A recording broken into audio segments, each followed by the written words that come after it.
আমি এখন আসি হইল গাজীপুরের জয়দেবপুর স্টেশন বাজার।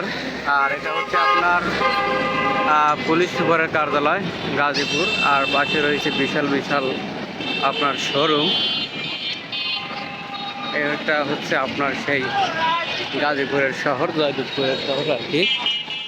তো ভাবলাম আসি একটুখানি জাস্ট একটু ভিডিও করি এখানকার। দেখা যায় যে যেখানেই যাই গাজীপুরের মোটামুটি আমাদের এলাকার লোকজন পরে কমেন্ট করে যে ভাই এখানে আসছিলেন তো আগে কইবেন না। তো আসলে আগে তো জানি না, পরে জানতে পারি যে আমাদের লোকজন এখানে আশেপাশে থাকে। ওই জন্যই ভাবলাম যে দেখি আসছে জয়দেবপুর স্টেশন বাজারে একটু ভিডিও করি। তো এখানের কোনো আমাদের এলাকার ভাই ব্রাদারকে পাই কিনা, যে কমেন্ট করে কিনা যে এর আশেপাশে লোকজন থাকে। দেখা গেল ভবিষ্যতে যখন আসবো জায়গাটা ফাইন, তাই না? হান্ডি খাওয়ার নেই রেগে যে কথা করছিলাম যে পরবর্তী আসেবার হেরাতে যোগাযোগ করিয়া আসা যাবি। তো বিশাল বিশাল বিল্ডিং, বিশাল বিশাল দোকানপাট, কিছু টেহা লাগে, তাই না? কিছু হরার নেই। আল্লাহ যদি কোনোদিন তৌফিক দেয় ভালো ভালো জায়গায় গিয়া ভিডিও করবো। এখন বর্তমানে যতটুকু সামর্থ্য আছে, যতটুকু পারি ততটুকু আপনাদের হাতে তুলে ধরি, এটাই। তো সামনে হাঁটতে থাকি। আপাতত সামনে হচ্ছে আপনার রেলগেট। তো রেলগেট পর্যন্ত কী কী আছে সেটুকুই আজকে আপাতত এই ভিডিওতে আপনাদের হাতে তুলে ধরার চেষ্টা করবো। Gazipur clinic and diagnostic lab, তাহলে এসে রোগ নিয়ন্ত্রণ বা কি হার কারণ গেল নাহি সুলতান গাইড মানে যে কি জানি কয়, ভালো ভালো খিচুড়ি পাওয়া যায়। খিচুড়ি তো লয়, কাশি টাছি আবি যাবি।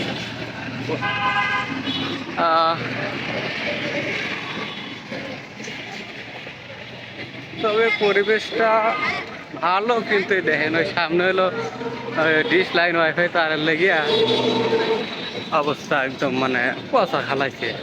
তাছাড়া যে সুন্দর সুন্দর এই যে KFC, যে সুন্দর সুন্দর লোগো ডিজাইন করা, এগুলো যদি সুন্দরভাবে দেখা যেত তাহলে কিন্তু বেশ ভালো লাগতো। কিন্তু সামনের এই ডিশ লাইন ওয়াইফাই লাইন কেবলের তার লেগিয়া সব মনে করেন যে সৌন্দর্য শেষ, বুঝছেন না? এই হলো অবস্থা। তো সামনে পাওয়া গেছি, ভিডিওটা মেলহানি হয়ে গেছে কি আর হঠাৎ, কারণ পঁচিশ যে আপাতত জয়দেবপুর বাজারের এখান থেকে রওনা দিছে আর কি। মানে যে কি ওটা কি পুলিশ এর কার্যালয়, এখান থেকে আপনার স্টেশন পর্যন্ত দেখাবো। তো জানার চেষ্টা করতেছি আর কি।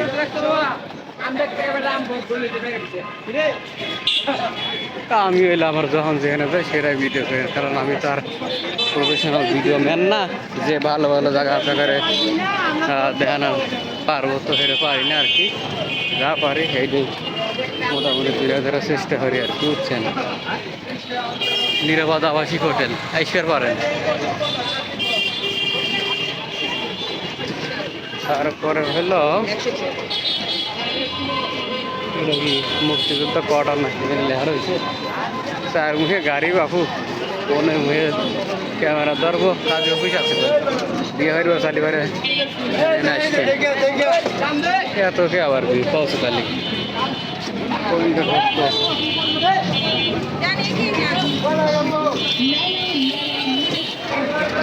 এখানে কি লেখা বোঝা যায় না। শহরের একটাই হচ্ছে সমস্যা যে মার্কেটগুলোর সামনে ফুটপাতের দোকানের লেগে দেখা যায় যে মার্কেটে মানুষ ঢোকেই না, বাইরে থেকে মানুষ কিনে মিলিয়ে চলে যায়, বুঝছেন না? দুঃখের কথা লাভ নাই। আম বেচতেছে যে চুপ ট্রেন ম্যান আসতেছে নাকি গাড়ি মাড়ি সব থামাতেছে, কেমন হচ্ছে যে কি নামাইতেছে, তার মানে ট্রেন আসবি এখন। আমি পায়ে গেছি, সব উপর দিয়ে যাইতেছে, তাহলে আমিও যাই গিয়া। ট্রেন বান কখন আসে না আসে, আপাতত গাড়িগুলো থাক, আমরা যাই। এমন সময় ট্রেন ম্যান আসবি কি রে ভাই, সব অন্য হয়ে লেগে যাইতেছে উপর দিয়ে, এটা কোনো কথা? মাথা এটাতে বাইরের খাবি না সব হ্যাঁ, এটা হচ্ছে আপনার স্টেশন বাজার। আর ওই যে আপনার রেল স্টেশনের সামনে মসজিদ। তো যাই গিয়ে কথা ওইটাই, যদি আপাতত এখানে আমার কোনো দর্শনার্থী থাকেন তো অবশ্যই কমেন্ট করে জানাবেন। ঠিক আছে, তো রেখে দিলাম, আন্দাবাদ চৌরাস্তা।